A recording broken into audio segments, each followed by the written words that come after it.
मकर संक्रांत म्हणजे कुणासाठी प्रेमाची पतंग असते तर कुणासाठी वेदनेचा फासा. तर नमस्कार मित्रांनो, मी राम स्वागत करतो एका नवीन व्हिडिओमध्ये.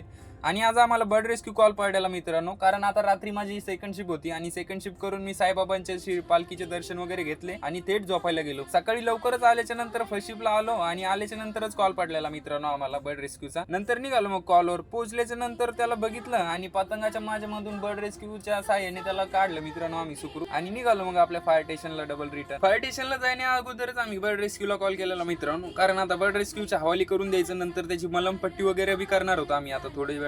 आणि मलमपट्टी करून त्यांच्या हवाली करून द्यायचं मित्रांनो त्याला, कारण आता त्याची भरपूर मोठी जखम आहे मित्रांनो. थोडी जर जखम असती तर आम्ही त्याला रिलीव्ह केलं असतं मित्रांनो इकडनं. आणि या गोष्टीमुळेच मित्रांनो सर्वप्रथम बोललो होतो मी, कुणासाठी प्रेमाची पतंग तर कुणासाठी वेदनेचा फासा. मित्रांनो आपण आता जाणार आहोत याला रिलीव्ह करायला. आता बर्ड रेस्क्यूची गाडी वगैरे बोलवलेली आहे आणि त्याची मलमपट्टी पण करायची आहे. थोडी हळद वगैरे टाकून थोडंसं सुकवलं मित्रांनो, आणि आता ते जखम थोडीशी बरी होईल ना तर मलमपट्टी वगैरे करणार आहोत मित्रांनो. नंतर मलमपट्टी करून आम्ही आलो होतो रस्सीची प्रॅक्टिस करायला मित्रांनो. भेटू नेक्स्ट व्हिडिओ मध्ये.